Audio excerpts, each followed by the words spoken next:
এই প্রথম কাশী বিশ্বনাথ মন্দিরের সপ্তঋষি আরতির প্রধান মহন্ত শ্রী গুড্ডু মহারাজ এসেছেন গড়িয়ায় জ্যোতিষ রাখি শাস্ত্রীর বাবা বিশ্বেশ্বর মন্দিরে সপ্তঋষি আরতির উদ্দেশ্যে। ভক্তবৃন্দদের সকলকে আমন্ত্রণ রইল এই সপ্তর্ষি আরতি দেখার জন্য। এই সপ্তর্ষি আরতি শ্রাবণ মাসে কাশী বিশ্বনাথে হয়, যেহেতু শ্রাবণ মাস বাবার মাস বলে কথা। তাই ভক্তগণরা আর কাশী বিশ্বনাথে না গিয়েও জ্যোতিষ রাখি শাস্ত্রীর বাবার মন্দিরেই এই সপ্তঋষি আরতি দেখতে পাবেন। এই সপ্তঋষি আরতি দেখার জন্য অনেক মানুষেরই কাশী বিশ্বনাথে যাওয়ার সামর্থ্য নেই।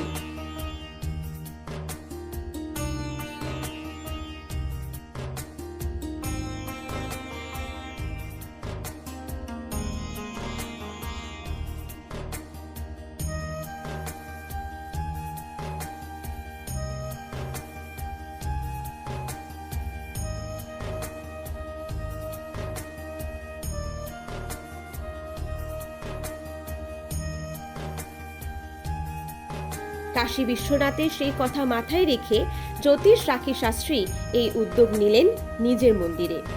তিনি আরও বলেন, মানুষের পাশে আছি, মানুষের সাথে আছি, মানুষকে ভালো রাখার জন্যই এই জ্যোতিষবিদ্যা।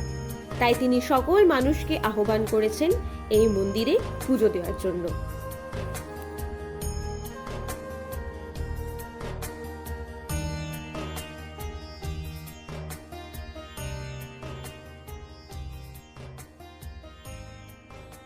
নমস্কার, আমি রাখি শাস্ত্রী।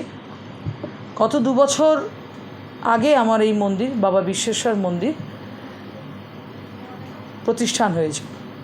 এই মন্দিরের প্রতিষ্ঠান করেন কাশী বিশ্বনাথের মহান্ত পণ্ডিত শশীভূষণ ত্রিপাঠী, আমরা ওনাকে গুড্ডু মহারাজ হিসেবে জানি।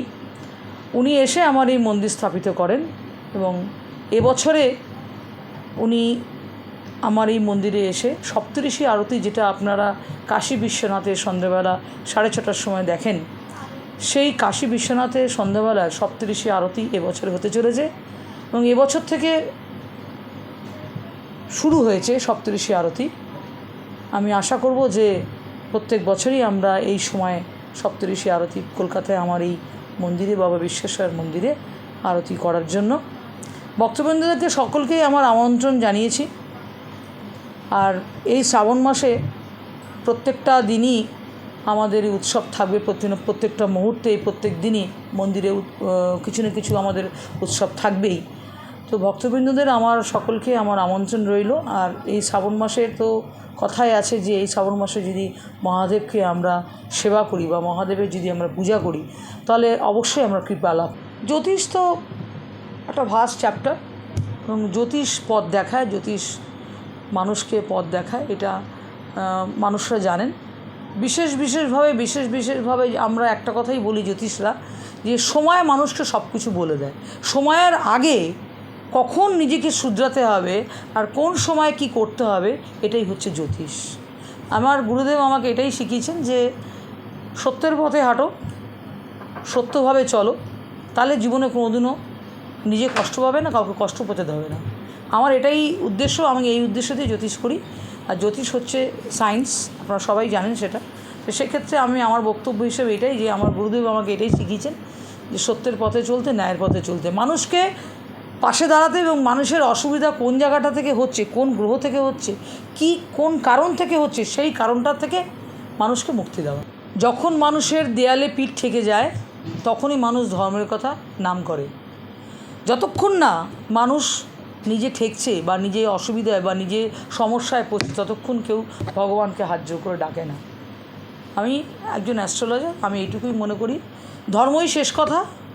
ধর্মর আগে কোনো রাজনীতি চলে না, ধর্মের আগে কোনো রকম মারামারি চলে না, ধর্মের আগে কোনো রকম বোমাগুলি চলে না।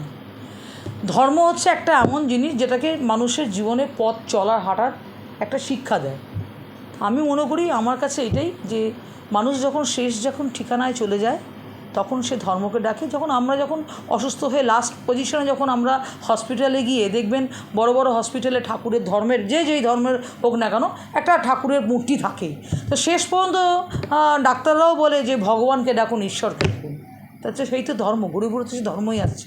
কিন্তু এই জায়গায় কোনো রাজনীতি হিসাবে ধর্মকে কোনো কেন্দ্র করা আমার মনে হয় না যে এটা কোনো মানে আছে।